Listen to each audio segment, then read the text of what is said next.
شکریہ اسپیکر صاحب، آپ نے مجھے موقع دے دیا. نماز جنازہ پہ جانا تھا، اس کے لیے. اسپیکر صاحب،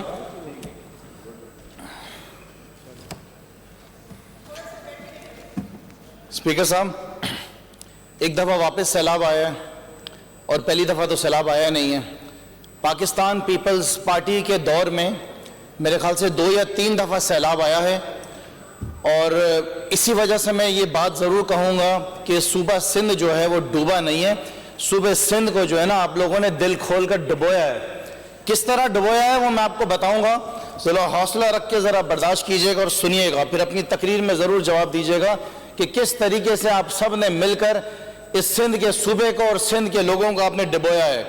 اسپیکر صاحب، مثال ملتی نہیں ہے پوری دنیا میں کہیں کہ جہاں پہ اگر اتنا سیلاب بھی آیا ہو تو لاکھوں لوگ جو ہیں وہ بے گھر ہو گئے ہوں، لاکھوں ایکڑ فصل جو ہے وہ برباد ہو گئی ہو، لاکھوں لوگ جو ہیں وہ نقل مکانی پہ مجبور ہو گئے ہوں، بے شمار لوگ جو ہیں وہ انتقال کر گئے ہوں، اور اس کے ساتھ ساتھ بے شمار لوگوں کو لاکھوں نہیں کروڑوں روپے کا نقصان ہو گیا ہو. یہ مثال اسپیکر صاحب ہمیں پوری دنیا میں کہیں ملتی نہیں ہے.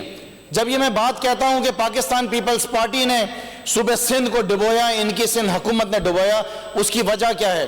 اس کی اسپیکر صاحب وجہ یہ ہے کہ آپ پچھلے 15 سال سے اقتدار کے اندر ہیں. آپ کے 5 سے 6 دور صوبہ سندھ میں آ چکے ہیں.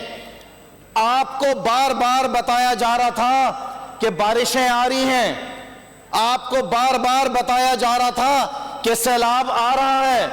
سیلاب کا پانی بلوچستان اور کے پی سے ایک دن میں نہیں آ گیا تھا، گھنٹیاں بجائے